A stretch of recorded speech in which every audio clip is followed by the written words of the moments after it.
अस्सलाम वालेकुम स्टूडेंट्स, मैं हूं फ़ातिमा मलिक और आप देख रहे हैं लर्न कॉमर्स विद फ़ातिमा।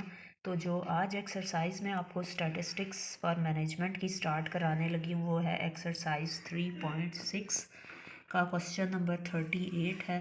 तो इसमें आप क्वेश्चन देख लें और साथ साथ आप इसका स्क्रीनशॉट भी ले लें। ये मैं आपको दिखा रही हूँ। तो मैं उम्मीद करती हूँ आपने स्क्रीनशॉट ले लिया होगा। अब मैं आपको पढ़ती हूँ क्वेश्चंस और साथ साथ इसको ना हम इसका सलूशन करते जाएंगे। इसमें अब क्वेश्चन क्या है, अ librarian polled 20 different people as they left the library and asked them how many books they checked out. Here are the responses. अब ये उनके पास डाटा है जो उन्होंने दिया हुआ है आपको, और इसका आपने क्या करना है, कंप्यूट करना है the mode for this data set. फिर आपने क्या करना है, कंप्यूट करना है mean for this data set. फिर आपने करना है graph the data by plotting frequency versus number checked out. Is the mean और the mode a better measure of this central tendency of the data. तो अब आपने क्या करना है कि सबसे पहले जो आप चीज़ करोगे ना, वो आपने मोड फाइंड करना है इस डाटा का। और मोड आप किस अनग्रुप डाटा का आप मोड फाइंड करने के लिए क्या करते हो कि most frequent value appear in this data, उसको आप मोड के आंसर में लिख दोगे। तो मोस्ट फ्रीक्वेंट वैल्यू का क्या मतलब है कि जो सबसे ज़्यादा आने वाली इस डाटा में वैल्यू होगी वो आपने देखनी है। और वो कौन सी है इस डाटा में, टू बार बार आया है ना इस क्वेश्चन में। ये देखें आप, 1 2 3 4 5 6 7 टाइम्स यहाँ पे 2 आया है। तो यहाँ पे मोड का यानी फर्स्ट जो उन्होंने क्वेश्चन आपसे पूछा है कि आप मोड कंप्यूट करें the mode for this data set. तो यहाँ पे आप लिख दोगे मोड इज़ इक्वल टू 2। अब यहाँ पे मोड इज़ इक्वल टू 2 सिर्फ आप क्यों लिख रहे हो, इसलिए कि ये अनग्रुप डाटा का मोड आपने फाइंड किया। और अनग्रुप डाटा के मोड का कोई फार्मूला नहीं होता, जस्ट यहाँ पे आपने मोस्ट फ्रीक्वेंट वैल्यू देखनी होती है डाटा में से।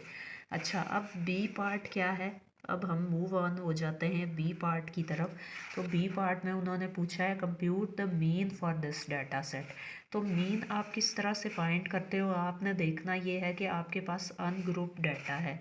तो अनग्रुप डाटा के मीन का क्या फार्मूला होता है, मैंने आपको प्रीवियस एक्सरसाइजेज में फ्रीक्वेंसी डिस्ट्रीब्यूशन की बताया हुआ है कि इसका फार्मूला क्या होते हैं, summation X divided by capital N इसका फार्मूला होगा। ठीक है, तो समेशन एक्स को किस से आप डिनोट करते हो, समेशन एक्स को आप डिनोट करते हो, ये जो डाटा होगा ना, ये सारा डाटा, इसका आपने करना क्या है कि यहाँ पे ना इसकी आपने सम कर लेना है। सम कर लोगे, इसका सम किस तरह से करोगे, 1 है पहले नंबर पे, यहाँ पे आप देख सकते हो 1, फिर 0 है तो 0 तो हमें लिखने की ज़रूरत नहीं है ना, जो जो डाटा है वो लिखते जाओ। 2 है, फिर उसके बाद फिर अगेन 2 है, फिर 3 है, फिर 4 है, फिर क्या है 2, फिर है 1, फिर 2 है,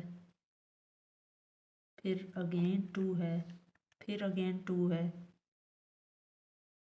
फिर प्लस 3 है, फिर उसके बाद क्या है 1, फिर 7 है, फिर क्या है 3, फिर 5 4 और फिर अगेन एंड पे 2। तो ये आपने सारे डाटा का, इस सारे डाटा का आपने सम कर लेना है, क्योंकि ये अनग्रुप डाटा का आपके पास क्वेश्चन है। तो इसका आपने सम कर लिया डायरेक्ट, कोई इसका आपने इसको इसी तरह से लिखना है, यहाँ पे आप लिख दोगे सॉल्यूशन। ठीक है, और फिर आप पार्ट ए करोगे, लिखोगे, और फिर ये पार्ट बी का ये जो फार्मूला उन्होंने आपको मैंने बताया है मीन का, ये लिखोगे। फिर आप समेशन एक्स के सामने ये वाली जो आपने सम किया है, तो आंसर आया है इसका 46। वहाँ पे जो आपके पास क्वेश्चन होगा उसका आपने सम करना है। अब ये आपने देखना है कि टोटल नंबर ऑफ़ वैल्यूज़ आपके पास कहाँ से आएंगी, इस डाटा में जितनी भी वैल्यूज़ हैं ना, इनको काउंट कर लेना, 1 2 3 4 5 6 7 8 9 10 11 12 13 14 15 16 17 18 19 20। अब ये टोटल नंबर ऑफ़ वैल्यूज़ 20 हैं, ये हमने काउंट कर ली, तो यहाँ पे आप लिख दोगे 20। अब इस 46 को जो आपके पास आंसर आया था डिवाइड कर देंगे हम 20 से, तो हमारे पास जो है ना आंसर आ जाएगा, जो हमारे पास कंप्यूट हमने किया होगा the mean for this data set, तो इसका फाइनल आंसर हमारे पास क्या आ जाएगा 2.3। ये आप देख सकते हो मैंने कैलकुलेट किया है, तो यहाँ पे भी 2.3 हमारे पास आंसर आ गया। अच्छा, अब हम जो है वो मूव ऑन होंगे अपने क्वेश्चन के थर्ड पार्ट की तरफ। तो थर्ड पार्ट का जो है ये मैंने पहले से ही एक टेबल बना दिया है, यहाँ आप देख भी सकते हो। क्वेश्चन में उन्होंने आपको क्या पूछा हुआ है, graph the data by plotting frequency versus number checked out, is the mean और mode are better measure of the central tendency of the data. तो अब यहाँ पे आपने एक कॉलम बनाना है नंबर्स चेक्ड आउट का, एक आपने बनाना है फ्रीक्वेंसी का। ये दोनों तो आपको उन्होंने क्वेश्चन में ही क्लियर कर दिया कि ग्राफ करें आप डाटा को bye plotting frequency versus numbers checked out. तो आपने दो टेबल्स तो बनाने ही बनाने हैं, उसके अलावा एक टैली का भी ऐड हो जाएगा, क्योंकि जब भी हम ग्रुप डाटा के साथ हम फ्रीक्वेंसी डिस्ट्रीब्यूशन करते थे, तो आप प्रीवियस क्वेश्चन में देख सकते हो आप सेकंड चैप्टर में कि उसमें फ्रीक्वेंसी भी आती है और फ्रीक्वेंसी के साथ टैली भी मस्ट आती है। तो यहाँ पे आपके पास जो क्वेश्चन है वो अनग्रुप डाटा का था, लेकिन इसको उन्होंने अब इस फॉर्म में कर यहाँ पे कहा है कि आप करें कि ये ग्रुप डाटा का क्वेश्चन बन जाए। तो ग्रुप डाटा में करने के लिए आप क्या करोगे कि सीक्वेंस वाइज सब नंबर्स को आप एक एक बार लिखोगे, ज़ीरो से आप स्टार्ट करोगे, 1 2 3 4 5 और 7। ये आपने डाटा लिख लिया, और ये डाटा एक एक बार होना चाहिए, ये यहाँ पे रिपीट नहीं आप कर सकते, क्योंकि ये हम क्लासेस बनाएंगे इसकी, इस डाटा से। ठीक है, आप यहाँ पे रिपीट नहीं करोगे डाटा को, और ज़ीरो से स्टार्ट करके जितने आपके पास क्वेश्चन में नंबर्स हैं उसी सीक्वेंस से आपने तरतीब यहाँ पे रखनी है। अब जैसे देखो 1 2 3 4 5 के बाद तो 6 होता है, लेकिन यहाँ पे क्वेश्चन में क्योंकि 6 नहीं था तो हमने 5 के बाद 7 लिख दिया। ठीक है, इसी तरह से आपने भी लिखना है। अब यहाँ पे हम आते हैं टैली की तरफ। तो टैली हम कैसे लिख करेंगे इसकी, कि हमने देखना है क्वेश्चन में ज़ीरो कितनी बार आया है। ज़ीरो कितनी बार आया है यहाँ पे, ये आपने देख लेना है। 1 2 3, 3 टाइम्स ज़ीरो आया है, तो आपने यहाँ पे 3 स्ट्रेट लाइंस टैली वाले कॉलम में मार्क कर देनी है, और यहाँ पे फ्रीक्वेंसी वाले कॉलम में लिख देना है नंबर 3। इसी तरह जब आप दूसरे नंबर पे आओगे तो दूसरे नंबर का भी आप इसी तरह देखोगे क्वेश्चन में जाके कि कितनी बार 1 क्वेश्चन में के डाटा में आया है। 1 2 3 टाइम्स आया है 1 भी, तो 1 की भी आप इसी तरह 1 2 3 स्ट्रेट लाइंस टैली वाले में मार्क कर दोगे, और यहाँ पे आप फ्रीक्वेंसी वाले कॉलम में लिख दोगे नंबर 3। अच्छा, अब 2 देखोगे आप, 2 देखो किस तरह आया है, कितनी बार, 1 2 3 4 5 6 7 टाइम्स 2 आया है। तो यहाँ पे आप कैसे लगाओगे, आप टैली मार्क कैसे बनाओगे। 1 2 आपने गौर से देखना है, 3 4, अब फिफ्थ वन जो लाइन आएगी ना वो इसके ऊपर इस तरह आ जाएगी, और फिर 6 7 लाइंस इसी तरह स्ट्रेट जैसे आप ड्रॉ करते थे, इसके आगे नंबर में 7 आपने लिख देना।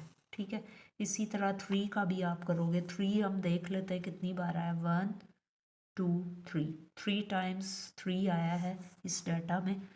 तो ये अब आपने खुद साथ साथ वीडियो को पॉज करके, मैंने क्वेश्चन नहीं लिखा, डायरेक्ट स्टार्ट आपको सॉल्यूशन कराया, लेकिन शुरू में मैंने आपको क्वेश्चन का टाइम दिया कि आपने उसको वीडियो को पॉज करना है, आप चाहो तो लिख लो या वहीं से देख के आप क्वेश्चन करते जाओ, ये आप पे डिपेंड करता है। अब ये मैंने 3 का देख लिया, यहाँ से डाटा 3 टाइम्स आया है, तो यहाँ पे भी आपने इस तरह 3 लाइंस लगाई और यहाँ पे लिख दिया 3। इसी तरह 4 का हम देखेंगे तो 4 का आया है 2 टाइम्स, तो 2 स्ट्रेट लाइंस लगाएंगे और यहाँ पे लिख देंगे 2। 5 1 टाइम आया है तो 1 स्ट्रेट लाइन और यहाँ पे भी 1 लिख देंगे। 7 भी 1 टाइम आया है, 1 स्ट्रेट लाइन यहाँ पे टैली में और यहाँ पे भी 1 लिख देंगे हम। ठीक है, तो ये हमारा क्वेश्चन का पार्ट डन हो गया।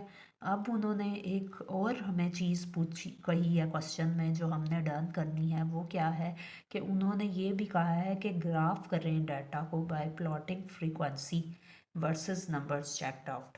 यानी जो हमने ये टेबल बनाया है ना, इसको हमने एक ग्राफ में भी प्लॉट करके बताना है उनको।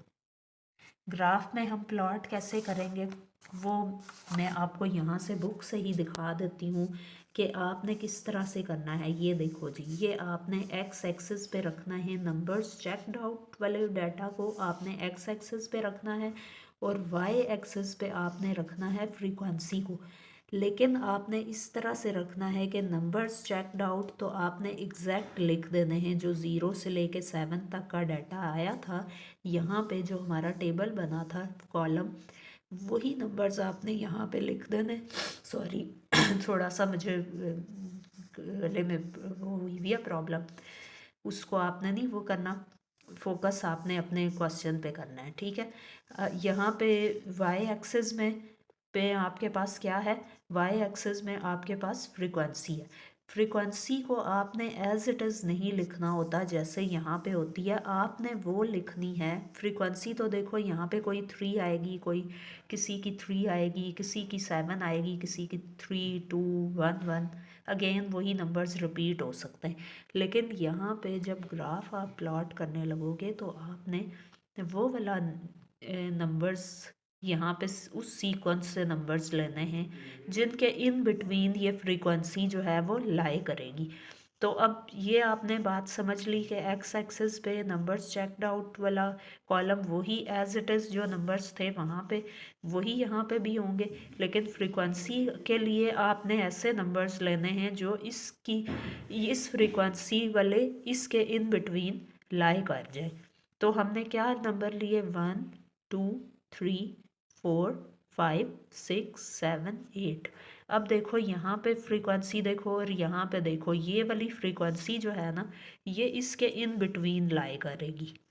अब इसका क्वेश्चन किस तरह से होगा कि आपने देखना है ज़ीरो वाला डाटा। फॉर एग्जांपल यहाँ पे ज़ीरो आ रहा था ना हमारा, ये देखो यहाँ पे ज़ीरो था और ज़ीरो पे ज़ीरो नंबर चेक्ड आउट पे आपने फ्रीक्वेंसी के सामने कॉलम में जाके देखना है कि फ्रीक्वेंसी क्या है। यहाँ पे फ्रीक्वेंसी है 3, तो ज़ीरो नंबर चेक्ड आउट को आप वाई कॉलम में फ्रीक्वेंसी के सामने जो 3 वाल जहाँ पे लिखा हुआ है ना वहाँ पे एक डॉट लगा दोगे, वहाँ पे एक डॉट आपने लगा देना है।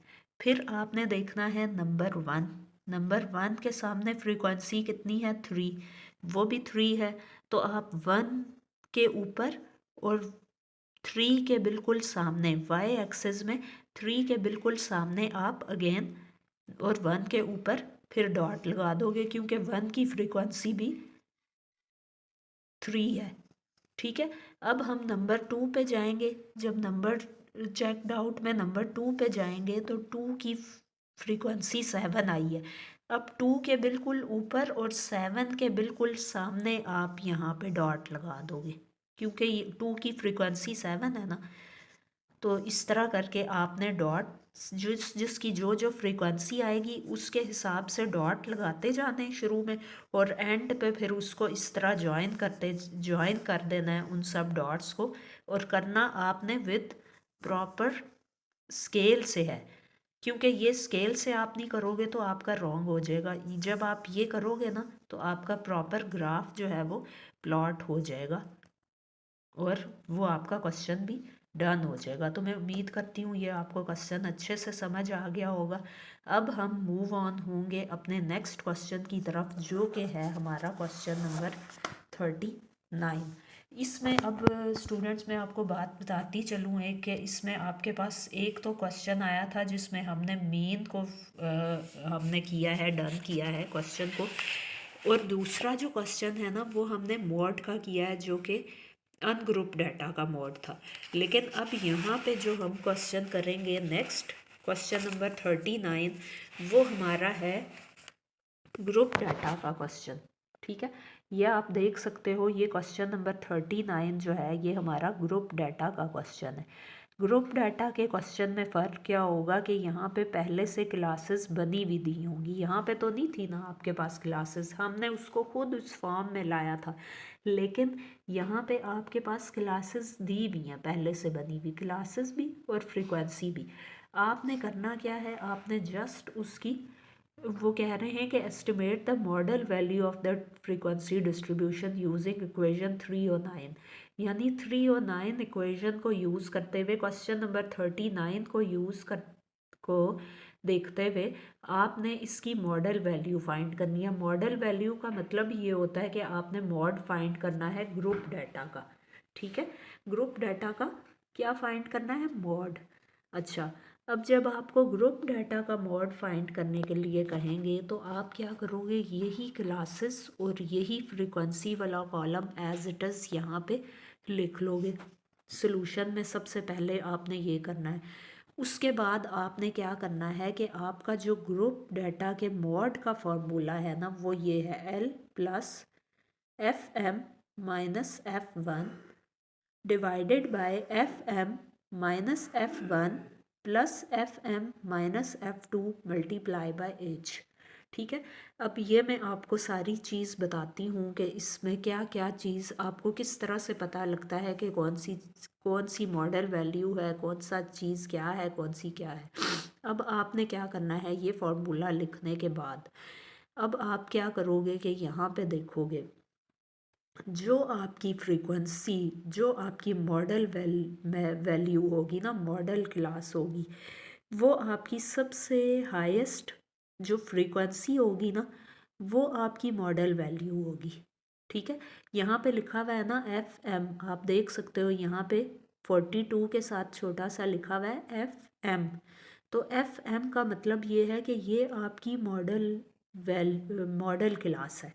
ठीक है, उन्होंने आपको कहा ना estimate the model value of the frequency distribution, तो यहाँ पे आपने मॉड फाइंड करना है, तो उसके लिए मॉडल क्लास भी आपको फाइंड करनी होती है। मॉडल क्लास ये लिखा हुआ है ना, तो उसके लिए आपने ये देख लेना है कि ये वाली क्लास जो है ये आपकी मॉडल क्लास कहलाएगी।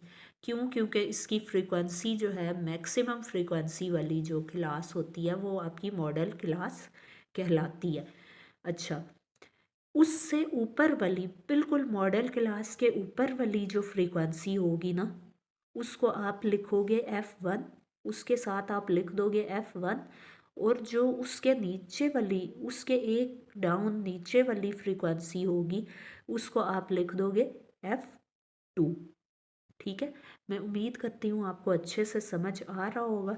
ठीक है, क्यों ये क्वेश्चन आपने बहुत गौर से समझना है क्योंकि ये हम फर्स्ट टाइम कर सॉरी, ये क्वेश्चन हम जो है वो फर्स्ट टाइम कर रहे हैं, तो आपने इसको अच्छे से समझना है। ठीक है, मैं फिर अगेंस्ट रिपीट कर रही हूँ कि आपकी जो मॉडल क्लास है वो कौन सी होती है, जो मैक्सिमम फ्रीक्वेंसी वाली क्लास होती है ना वो आपकी मॉडल क्लास कहलाती है। ये आपकी मॉडल क्लास है फॉर एग्ज़ाम्पल, क्योंकि इसकी फ्रीक्वेंसी जो है वो मैक्सिमम है। तो ये यहाँ पे आप लिख दोगे Fm। इससे ऊपर वाली जो मॉडल क्लास आपके क्वेश्चन में जो भी मैक्सिमम फ्रीक्वेंसी जिस क्वेश्चन में होगी वो आपकी मॉडल क्लास होगी। उससे एक ऊपर वाली फ्रीक्वेंसी जो है वो F1 कहलाएगी, और एक डाउन, एक नीचे वाली Fm से नीचे वाली फ्रीक्वेंसी जो है वो F2 कहलाएगी। ठीक है, अब इतना आपको समझ आ गया। अब यहाँ पे ये जो L है ना, L डिनोट करता है lower limit of modal class. Lower limit of modal class. जैसे हमने मीडियन वाले क्वेश्चन में, ग्रुप डाटा के जो मीडियन वाला क्वेश्चन हमने पढ़ा था, उसमें मैंने आपको बताया था कि lower limit of median class, लेकिन यहाँ पे lower limit of modal class कहलाएगी, क्योंकि यहाँ पे हम मॉडल वैल्यू फाइंड करेंगे ना। मॉडल वैल्यू फाइंड करने में यहाँ पे जो आपके पास एल आएगा वो lower limit of modal class कहलाएगी। ठीक है, तो यहाँ पे आपके पास lower limit of modal class कौन सी होगी, 62। तो अब हम क्वेश्चन की फर्दर जो है वो मूव ऑन होते हैं, और मैं आपको बताती हूँ कि एच जो है वो किसको रिप्रेजेंट करेगा। बाकी सब चीज़ों का तो मैंने आपको बता दिया है, वो आप फार्मूला में साथ साथ हम उसको पुट करते जाएंगे।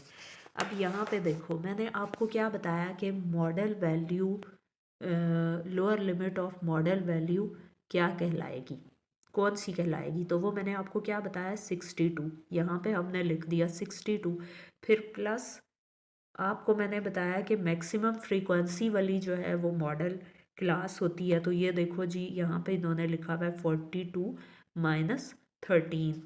मैंने आपको कहा कि जो एफ एम है वो मैक्सिमम फ्रीक्वेंसी वाली क्लास जो होती है वो मॉडल क्लास कहलाती है। तो ये आपकी उन्होंने किया हुआ क्या है कि एफ एम में से एफ वन को माइनस करना है, यही है ना formula, F M minus F one. तो 42 में से माइनस किया हुआ है 13 को, ऊपर वाला नंबर क्या है एफ वन 13, और नीचे वाला क्या है 39। तो एफ एम में से एफ वन को माइनस किया है 13 आ गया, यहाँ पे 13 है, और एफ एम में से फिर एफ वन को माइनस किया है, फिर प्लस एफ एम में से एफ टू को माइनस किया है। तो एफ टू क्या है 42 माइनस 39 है ना। पीछे आप फिर क्वेश्चन में देख सकते हैं, यहाँ पे एफ टू क्या है 39। ठीक है, तो ये फॉर्मूला में आपने सारी वैल्यूज़ पुट कर दी। अब ये जो 5 है ना, 5 मैं आपको बता देती हूँ कि ये चीज़ तो मैंने आपको पहले भी बताई भी है फ्रीक्वेंसी डिस्ट्रीब्यूशन वाले क्वेश्चन में, फिर मीडियन की जो क्वेश्चन हमने डन किए थे उसमें भी मैंने आपको बताई थी। उन क्वेश्चंस को यहाँ पे मैं पिन कर दूँगी, वो इस वजह से ताकि आपको ये पता लग जाए कि ये जो एच होता है ना, जो डिनोट करता है विड्थ को, क्लास इंटरवल को, जो width of the class interval को जो डिनोट करता है, उसका आपको समझ आ जाए कि यहाँ पे जो क्लास की विड्थ होती है ना, यानी एक क्लास का जो दूसरी क्लास के साथ डिफरेंस होता है, वो यहाँ पे अगर आप चेक करो ना तो वो होगा 5।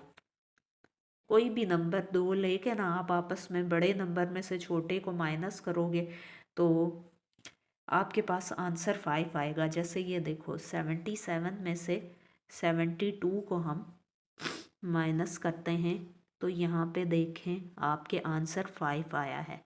फिर अगर हम 72 में से 67 को लेस करें, 72 में से 67 को लेस करें तो तब भी आंसर 5 आता है। मतलब कोई भी दो नंबर लेके ना आप, तो उसमें से बड़े वाले में नंबर्स में से छोटे वाले को लेस करो तो आपके पास आंसर 5 ही आएगा। क्योंकि ये जो क्लासेस बनी होती हैं ना, जिस क्वेश्चंस में भी आपको इस तरह से क्लासेस बनी हुई हों, रिक्वायर्ड हों, या आपने खुद बनाई हों, तो वो तब ही सही होती हैं जब आपकी क्लास इंटरवल, सारी क्लासेस जितनी भी नंबर ऑफ क्लासेस बनी है सबका क्लास इंटरवल जो है वो सेम हो। तो इनमें जितने भी नंबर्स, जितनी भी क्लासेस बनी हैं, आप किसी भी दो नंबर को लेके आपस में प्लस माइनस करके देख सकते हो, लेकिन आपने बड़े से में से छोटा नंबर माइनस करना है, फिर आपके पास एक्चुअल जो high width of the class interval है वो आएगी। अगर आपने बड़े में से छोटे में से बड़े नंबर को किया तो फिर आपके पास तो माइनस में नंबर आंसर आ जाएगा ना, आंसर वही आएगा सेम, लेकिन आएगा आपके पास माइनस में। इसलिए हमेशा, ये तो मैथ्स का रूल होता है कि बड़े में नंबर में से छोटे नंबर को लेस करते हैं, ये तो आपको पता होगा। फिर आपने सिर्फ मैंने जस्ट आपको एच का बताना था कि एच जो है यहाँ पे किस चीज़ को रिप्रेजेंट करता है, इंटरवल ऑफ द क्लास को, यानी width of the class interval होता है ये। ठीक है, यानी एक क्लास का दूसरी क्लास के साथ डिफरेंस कितना है, ठीक है, इस चीज़ को रिप्रेजेंट करता है ये। अब आपने फार्मूला लिखा और फार्मूले में सारी वैल्यूज़ ये आपने पुट कर दी। जब आप सारी वैल्यूज़ यहाँ पे कर दोगे ना, लिख दोगे, तो फिर उनको कैलकुलेशन फर्दर जो है वो बहुत सिंपल है। अब जैसे देखो यहाँ पे 62 है, यहाँ पे 42 माइनस 13 है, तो 42 में से 13 को माइनस करोगे तो यहाँ आपके पास क्या आ जाएगा, 29। अब जब 42 में से 13 को करोगे लेस तो 29 आ जाएगा, और 42 में से 39 को लेस करोगे तो 4 आ जाएगा। मल्टीप्लाई 5 इस तरह एज इट इज़ यहीं पे आ जाएगा, लिख दोगे आप। फिर आप क्या करोगे, नेक्स्ट स्टेप में 62 और ये 29 ही रहेगा, नीचे वाले दोनों नंबर्स 29 प्लस 4 ऐड होके आप लिख लोगे 33, और मल्टीप्लाई 5 साथ में एज इट इज़ इसी तरह से आ जाएगा। फिर आप नेक्स्ट स्टेप में क्या करोगे कि 62 को लिखोगे और फिर क्या करोगे, 29 को 33 के साथ करोगे डिवाइड। अब मैं आपको करके इस स्टेप पे दिखाती हूँ, क्योंकि ये इस स्टेप में जाके ना थोड़ी सी स्टूडेंट्स मिस्टेक कर देते हैं कि थोड़ा सा आपको सीक्वेंस का ख्याल रखना पड़ता है कि देखो जैसे आप वो डीमैथ्स रूल पढ़ते हो ना, तो डीमैथ्स का क्या मतलब होता है, डिवीजन, मल्टीप्लिकेशन, एडिशन और फिर सब्ट्रैक्शन। तो ये वही वाली बात है कि इसकी थोड़ी सी ना सीक्वेंस का ख्याल रखना पड़ता है। शुरू में तो आप थोड़ा सा, ऑब्वियस सी बात है, वो सीक्वेंस को मद्देनज़र रखते हुए आए हो कि वो तो सिंपल सी एक कैलकुलेशन थी, बात थी, मैंने आपको साथ साथ समझा दिया। लेकिन यहाँ पे आके अगर आप तो इसका सीक्वेंस को आगे पीछे कर दोगे ना, फिर वो थोड़ा सी गड़बड़ हो जाएगी। इसलिए मैं आपको यहाँ पे समझा देती हूँ कि 29 को पहले आप करोगे 33 के साथ डिवाइड। इस स्टेप पे आके जो आपका डिवीजन के फॉर्म में जो भी आंसर आएगा ना, उसको आपने आपस में डिवाइड कर देना है, ठीक है। दोनों नंबर्स को डिवाइड करोगे, डिवाइड करके जो जवाब आपके पास आएगा उसको आप मल्टीप्लाई करोगे फिर उस नंबर के साथ जो आपकी width of the class interval वहाँ पे गिवन होगी। अब जैसे यहाँ पे 5 है तो मैंने 5 के साथ कर दिया। अब देखो यहाँ पे 5 के साथ करने से आंसर वही आया जो उनके पास आया हुआ है, ये देखो 4.3939। अब वो यहाँ पे पॉइंट में आंसर दिया हुआ है तो इसमें आपने परेशान नहीं होना, 4.39 ही है ना, ये आप देख लो, 39 तक ही आपने इसको देखना है, ठीक है। अब 62 में आप 4.39 को ऐड कर दोगे तो ये आपके पास फाइनल आंसर आ जाएगा। ये आपका क्वेश्चन जो है वो 39 भी डन हो गया, और मैं उम्मीद करती हूँ आपको अच्छे से समझ आ गया होगा। तो अगर आपको मेरी ये वीडियो आज की पसंद आई हो तो, और क्वेश्चंस जो है वो अच्छे से अंडरस्टैंड हुए हों, समझ आए हों, तो आपने वीडियो को लाइक, शेयर और सब्सक्राइब ज़रूर करना है। बेल आइकन ज़रूर प्रेस करें ताकि आपको अपकमिंग वीडियोस मिल सकें, और अपना बहुत सारा ख्याल रखिएगा। मैं मिलूँगी आपसे नेक्स्ट वीडियो में।